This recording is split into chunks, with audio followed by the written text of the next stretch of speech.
Radio Podcast. This is Deborah the Judge Radio Podcast, all the way from Putnam County, Florida, in the northern central section of Florida, on this very warm day here in Putnam County, Florida. So, thank you guys so much for joining me. I appreciate it. And as I said before, is that I was going to go to see the movie The Color Purple, and I would come back and give you guys my review of that particular movie. So, yes, I wanted to give you guys my review of the movie The Color Purple. And then I'm going to talk about immigration as well as TD Jakes. So, The Color Purple was I thought it was a very enlightening musical. So if you've seen the first Color Purple, you know what the movie is all about. So I'm not going to go into all of that. But I do want to say that there were a lot of new songs in that particular musical. And Fantasia did a superb job. She actually stole the show. I'm just saying, okay? She was phenomenal. And she was playing the main character that Oprah Winfrey played when she was uh, playing the movie Miss Celie. So it was really, really good. Fantasia, her voice is always beautiful, but to hear her sing and to be so soulful, and it almost had me crying at one point. I had said a little tear right there, right? Okay. But there are a lot of things that people are going to come away with this movie. This particular movie, of course, was done by Oprah Winfrey. Steven Spielberg was a part of that. The other characters, of course, phenomenal, were Taraji P. Henson. It was interesting about Taraji P. Henson. She played Suge. She really looked the part, but to be honest with you, there was something to me, there was something that was missing from that performance. And what I mean by that is that I don't think the ordinary person would really notice anything different. But because I'm so in depth in looking at this shit, I look at every little damn thing that I see in all movies, right? And really analyze it. I should just watch it and enjoy it. But I be analyzing shit, okay, all the time when I'm watching movies to see what is the bigger meaning behind it. And I'm going to get to that in a minute. But coming out and listening to Taraji P. Henson, because she did sing a couple of those songs. And I think with the movie, how can I say this? I think with some of the other people that were singing the songs, it seems like the audio and the sound wasn't as if they was actually singing the song. It looked like it might have been taped and they were lip singing the song, if you guys know what I mean. But with Fantasia, she was seemed like she was actually singing the actual songs, and the movements was going with the songs. But there were a few times in the movie where people were singing the songs, and it just seemed like the audio and the song wasn't kind of hitting the same, if that makes sense, okay? But if that was Taraji P. Henson's voice, she sounded pretty good. I think that her voice was not really strong enough to play that particular part, if that means anything. With Suge Avery, the singing it the last time, she was very, very, very feisty. And I'm not saying that Taraji P. Henson was not, but I just think that they really should have had a person who was actually also a singer to do that song. Now I know they couldn't get Jennifer Hudson to do it because that'd have been too much money, and they wouldn't have wanted to pay that. Okay, but Jennifer Hudson would have killed that role. Suge Avery, that's who fucking should have played Suge Avery, was Jennifer Hudson. But like I said, they don't want to be paying that kind of money in these movies, because when you talk about Black Hollywood films and stuff, when Taraji P. Henson came on and spoke, she was almost in tears because she was saying they didn't really want to pay her hardly any money to do it. And I think with this movie, they got what they paid for. I shouldn't say it like that, okay? Because she did a good job. But I'm just saying, I think that she would probably reached in there a lot of deeper in playing certain movies. And you can tell with this movie, it was like there was some little shit, some little animosity shit that was going on. And I noticed that when they was promoting the film, and they were taking pictures of the all of the actors, Oprah Winfrey was getting in the picture, and she was kind of like getting ready to stand next to Taraji P. Henson, and then she kind of like shied away and went out and sat and then went to the end of the picture and stood next to that person that was at the end of the picture. So you could tell there was some sort of animosity in it. Now, one thing that I didn't like, and I understand the movie, okay? I understand what the movie was. I understand the misuse and abuse that went on, all the pedophilia, because that was just like, and that's Oprah's thing. Oprah always liked to expose, of course, all the pedophilia that goes on. But it seemed like in that particular movie, there was not one black man in the movie that had what I would say a positive effect. Every black man in the movie was a pedophile or he was a wimp. It just really never showed not one black man that was really, a person that the kids or the teenagers or anybody that's looking at that movie could really relate to as a positive person. Okay, because when you looked at Celie's father, it showed, this is a spoiler too, you guys. So if you don't want me to spoil it for you, close your ears up for a little while, and when I put my hand up like that, then we'll be talking about something else. But the bad part about it for me was that when you looked at father, Celie's father raped her twice, and she had two children, and she was just a kid her damn self.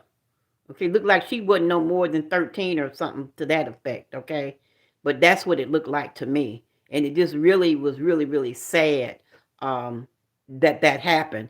Dion Cole, the comedian who played you know Blackish, he was the father. So I think he did a great job playing the father. He just did. So there were a lot of actors, like I said, some of them were kind of new, and they did a great job. Sierra played it, was really good. She was really cute. She had a good. Um, she was Harpo's wife at one point, and so she played that part really well, and then ended up leaving Harpo and going to live with Shug Avery. Okay, but anyway, so I just didn't want to give that away. But overall, I thought it was a really, really well made picture. At the end of the day, it shows the power of the women and how they were abused. But of course, it always has what I call a racist undertone to it. The part where was Oprah Winfrey, and I can't think of the actress that played it. She's kind of on the healthy side of her weight. She's a kind of healthy young lady.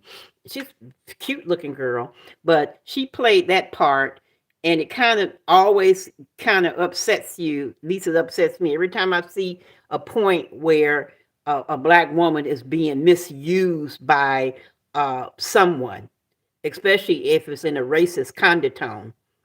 So that was the part of the movie where the character that played the Oprah Winfrey, the big woman, when the white woman who was the mayor's wife asked her to come and work for her.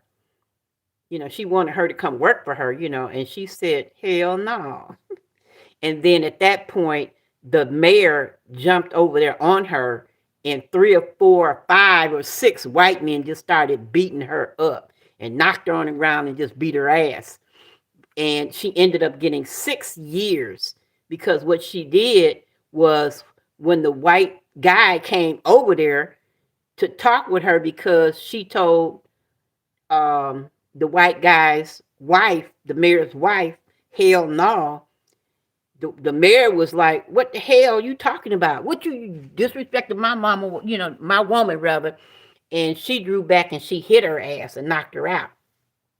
Now we know that she drew first blood, so she was wrong in physically hitting the white guy who was a mayor in that particular film. And she balled up. She just. But that just lets us know that when you look at the woman as the black woman, they always want to portray us as what the angry black woman, but it never tell you. It never really shows you why the black woman was angry in the first place. Okay, but this particular movie shows you the whole depiction of what black women went through in the early 1900s. Not slavery, but this is post after slavery between 1906 and let's say 1940s. So you got a chance to see all of that and how, the black woman ended up, being independent. And of course, Oprah always pushes the LBGT bullshit. So it showed scenes between Suge Avery, Taraji P. Henson, and Fantasia, giving a lip suck. Not that they were just kissing, but they locked lips for a minute. But they put it in like a cameo, but you could still see them that they were still lifted lip for about a minute. They always have to show that shit because the LBGT, at the end of the day, they're gonna always get their plug in. You're not gonna leave the LBGT out. They're gonna make sure that they shit get in there. Okay. But anyway, I enjoyed it, the singing, etc. But like I say, there's just a few things about it that just rubbed me the wrong way, and there were no positive black real male role models that they showed them as just pedophiles. One black man after another as a pedophile, and a weakling black man. Okay, non-supportive black man at the end of the day. So I wasn't really too keen on that, but that's the movie. And there's no surprise to me, Oprah Winfrey, she does a lot of that. And she pushes a lot of that. I could think of a lot of other things, a lot of other movies that she could have produced uh, and sponsored. But she knows that with this kind of movie, it's going to draw a lot of emotions. It's going to also draw uh, that ting of racism that's in there, as always. You know what I'm saying? So it was a not so crowded because I live in a predominantly Caucasian area.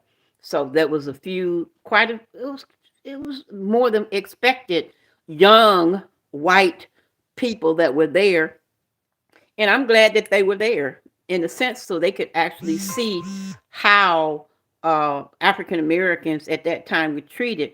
But it also shows the dark side of the African American history. It kind of reminds me, in the sense of this is what we dealt with from the black man,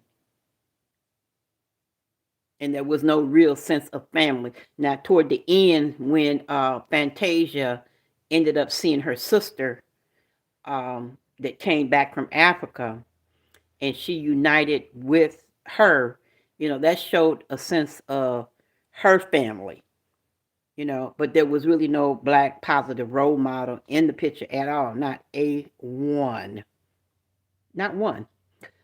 So I'm just saying this is always an agenda that's being pushed. Immigration. So the people from Venezuela and from Africa are coming in by the droves on the southern border. This weekend, they got them a Christmas holiday gift. A Christmas gift being in America because they are here. All the way from here going all the way up to Chicago. And a lot of people didn't understand this. When I talked about this a year ago, I talked about Venezuela. And I talked about how the economy had crushed, that the banks and the ATMs were not working. People weren't able to get their money out. People were eating zoo animals from the zoo, and people didn't believe it. I'm like, it's that rough there. It's really bad. And unfortunately, we didn't see it then, but now we're seeing it, okay, a year later, you know. And the reason that we're seeing it is because some of those people that lived there were trying to stick it out, trying to see if it was going to get better, and it never got better. So a lot of them said, to hell with it. We're coming to America. We are coming to America where the living is easy, breezy, where we can get some money, we can get jobs, or whatever. Now, a lot of people think that a lot of these immigrants who are coming are really not trying to work. And there are quite a few that are not trying to work. You got to look at it from the stance of where they left from. They probably hadn't been working. The economy has fallen.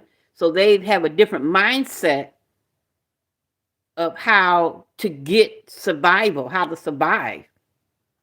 So you're going to find a lot of immigrants now who are just crossing the border and they just there. They're overran. Border security can't do nothing with them. It's just too much. They're just letting them roam free. Once they get there, they're just moving in. It's like in droves, honey. And the people in Chicago, I really feel sad for those people in Chicago because they voted. See, they voted for Sanctuary City. And I don't think at the time when they voted for that they knew what was actually going to go down. They were just being kind-hearted. The blacks there, because the black is almost not majority, but half the city is African American, have a huge African American population. But at this time, their votes are not going to mean anything at all. Their votes are not going to mean anything. It's too late. It's too little, too late. And of course, they say they're going to disrupt the Democrat convention when they have the convention in Chicago, but it won't mean anything. That mayor is going to have plenty police there. They may even call in the National Guard. But at the end of the day, Chicago is what you voted for. When you say Sanctuary City, this is a part of it.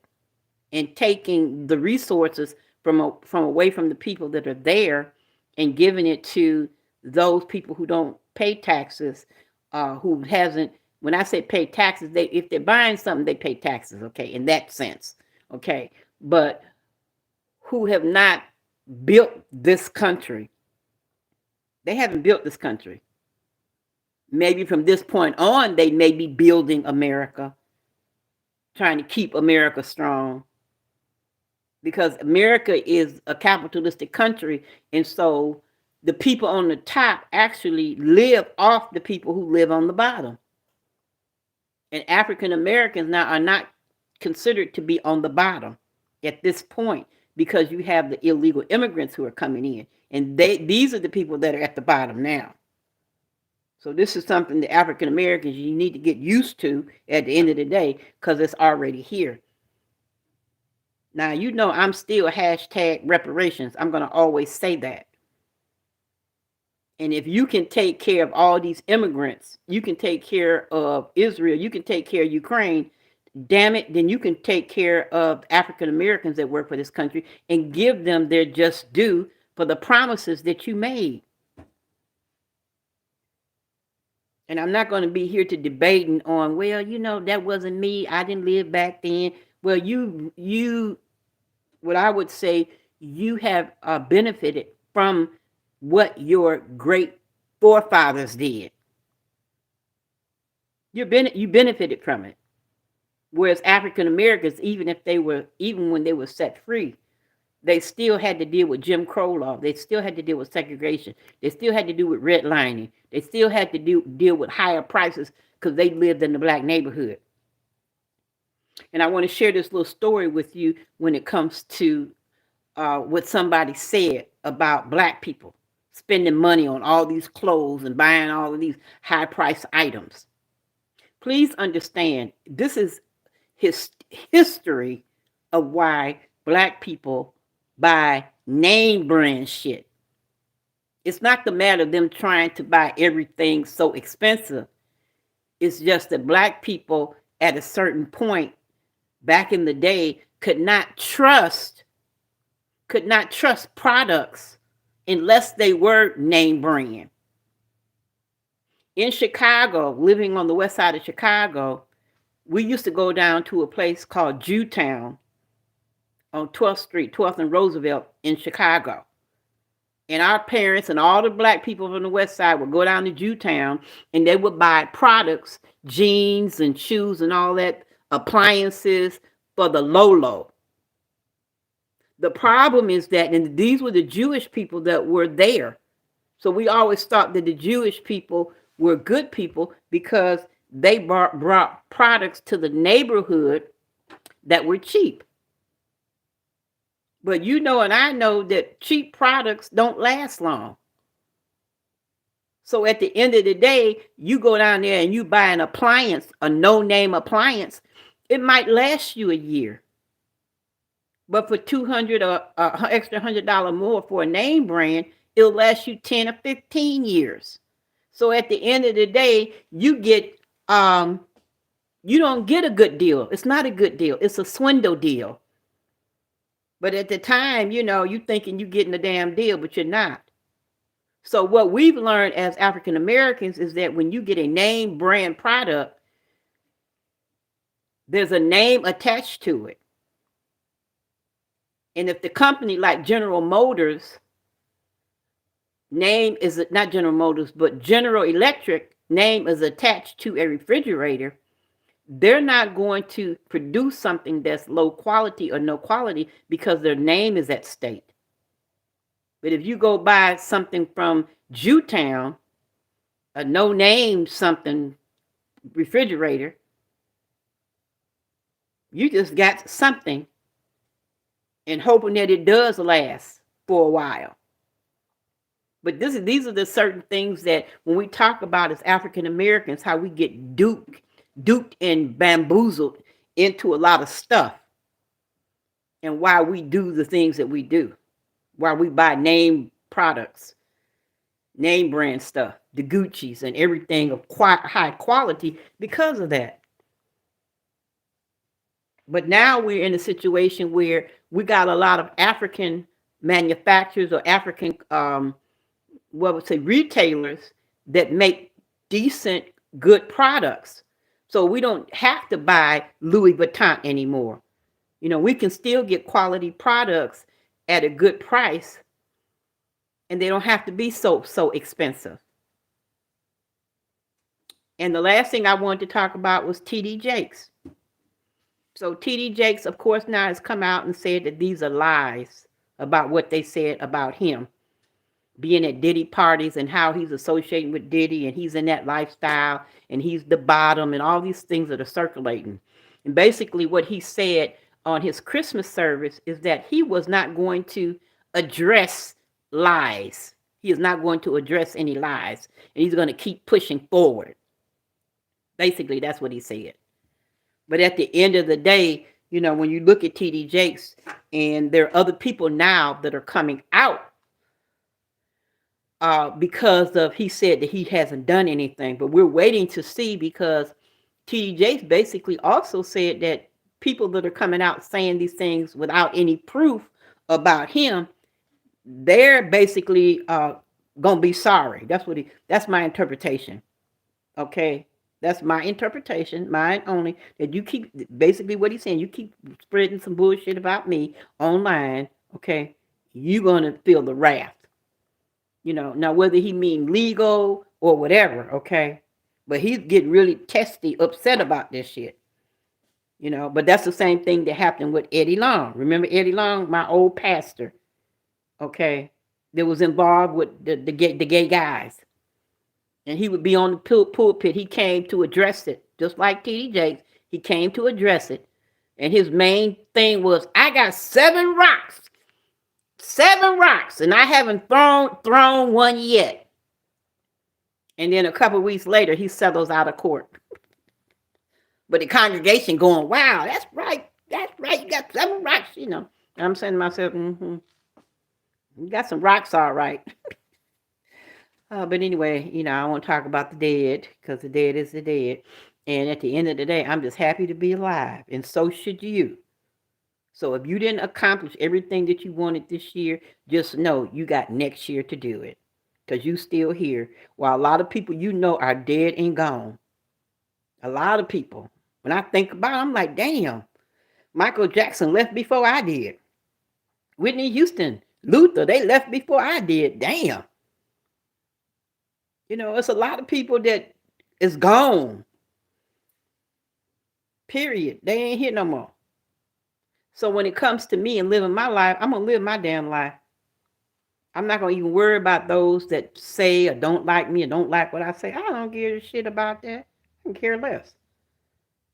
I try to speak from a biblical connotation, as a standard, but we all know that nobody is human. Bishop Jake said that I ain't human. That's why a lot of the ministers say, don't do as I do. Do as the word says do. Because man gonna always screw up. But anyway, you guys have a wonderful Christmas. And I am looking forward to New Year's Eve. Yes. And I hope you got your greens for money and your peas, black eyed peas for success for the New Year's. But anyway, you guys take care. And like I said, the color purple was well worth going to see. It just had some things in it that just, it just is what it is. When Oprah Winfrey producing stuff, it's going to be some LBGT. They're going to drain that out. Even though we know it was gay back then or whatever, there's always going to be more of that in it. They're going to elevate it to a whole nother level. It just is what it is. You can't even watch a commercial on TV without seeing two men kissing. It just is what it is. So anyway, let them live. Let them live. Peace. One love.